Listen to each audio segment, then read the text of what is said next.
This is your final spoiler warning. If you do not want The Last of Us Part 2 spoiled for you, then click off this video now. Okay, let's get right into it. What Naughty Dog has done to Joel in this game is downright disrespectful to his character and what they built over the first game. I love the first game, and even before all the leaks were coming out, I did not want a sequel. The Last of Us ends on a perfect note by providing closure and generating discussion. Let me set the stage for Joel's mistreatment. When we first meet Abby, we do not have any context on why she is getting close to Tommy's settlement, other than that she is looking for someone. She is trying to hunt someone down. Abby breaks off from her group and she tries to go find one of the settlement's patrols to get a lead on that person she is trying to find. As she is doing this, she is attacked by the infected. It gets to the point where she feels like she is in over her head, as the infected are ruthless within this area. Abby makes several escapes, and then one of the infected is about to kill her, but before that can happen, Joel appears and saves her life. Joel and Tommy work with Abby to try and defeat the infected and make it out alive. Our group is looking for a safe place to get away from the infected, and Abby suggests her lodge where her group is holding up. The three of them make it out together and get to the lodge. Once they get there, Joel and Tommy find themselves in an ambush, and before they can react, Abby shoots Joel in the leg. She then proceeds to beat him with a golf club. Ellie tries to save Joel, but she is restrained and must watch Abby kill Joel. This all happens within the first 2 hours of the game, and it simply sucks. I could see a situation that could have worked by having Joel die, but the execution of it here reeks of bad and inconsistent writing for our characters. I could understand Joel and Tommy taking safety at the lodge, but they were acting really dumb considering the world that they have been living in. Joel isn't showing any signs of caution with these people he does not know, and Tommy is being even dumber by suggesting that Abby's group go to his settlement to restock. Like I said, both Joel and Tommy do not know these people, so don't you want to vent these strangers before letting them into your protected settlement? Joel is a seasoned veteran of this world. He did terrible things to help him and Tommy survive, and he continued that path with Tess. In the first game, we see this when Joel is able to identify an ambush just by looking at the situation. Joel and Tommy are smart characters, so why are they suddenly really dumb in part 2? Joel would be grateful for the shelter, but he wouldn't put him and Tommy into a situation where they are essentially surrounded by walking them right into an ambush. Both of these characters would be cautious about trusting these people, but the writers need Joel to be ambushed so that Abby can kill him and be the plot device that ignites the game's story. I am going to be saying this a lot, but the writing feels contrived and forced. The Last of Us Part 1 established Joel as a smart character, shaped by the brutal world that he lived in. He wouldn't suddenly become dumb in the sequel unless the writers couldn't come up with a creative way to put him in that position. Now, I could buy Joel walking into this ambush if instead of Joel saving Abby, that Abby then saved Joel. Then Joel would feel grateful for Abby's assistance, and then when they get to the lodge, he may have his guard down because he now trusts her because she saved his life. I could have believed him being ambushed in that situation, but sadly that is not what we got.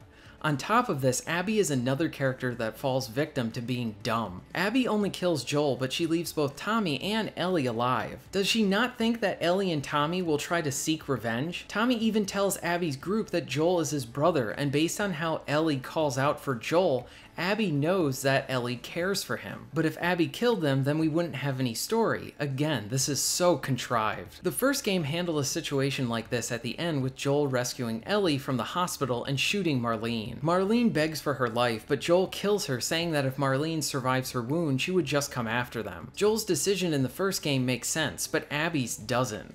If you need to make your characters do things that are out of character for them, then your audience will not buy those decisions and reject the bad writing.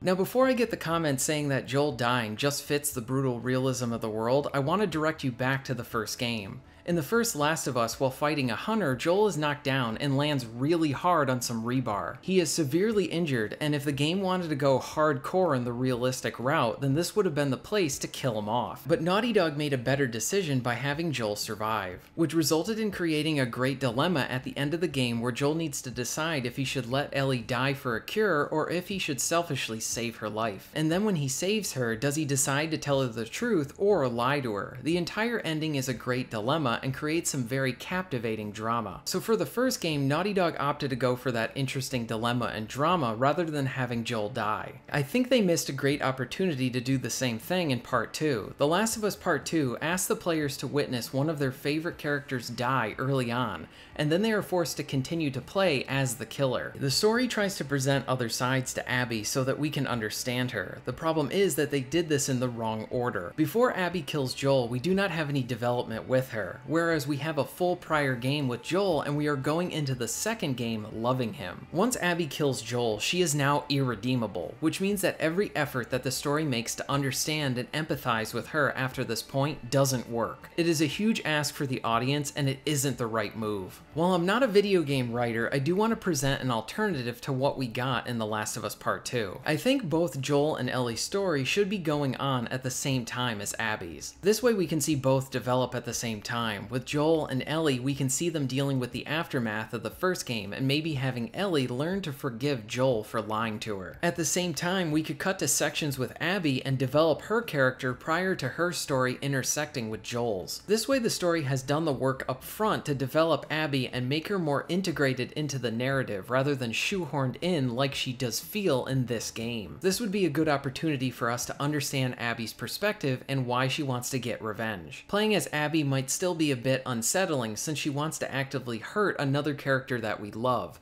but we would potentially understand her better. Then we could have a pivotal midpoint which kind of plays out similar to the main game where Abby is hunting down Joel, but then she is almost killed by the infected and Joel saves her life. At this point, Abby starts feeling conflicted about wanting to kill Joel. She understands that he murdered her father, but he also saved her life, and maybe she questions if he truly is evil. Then we could take a nice chunk of the story having Abby be conflicted towards Joel and not knowing what to do. At the same time, she could gain a relationship with Joel and Ellie. Then we could have an instance where Joel is in a situation where he could die, but Abby is the only one who can save him. You could show her inner conflict at an emotional high as she tries to figure out what action she wants to take. Abby can delay to save Joel and then decide to save him. The game's theme or message could be about forgiveness, and this would be in line at least with the theme of hope from the first game. The Last of Us was very bleak, but the first game had this constant line of hope that was well represented through Joel and Ellie's relationship. I think a sequel with the message of forgiveness would fit right in with what they did in the first game. But as it stands, we have Abby who doesn't really acknowledge that Joel saves her life, and then when she gets the opportunity to take her revenge, she just takes it, which makes Abby appear like a robot and irredeemable through her initial actions.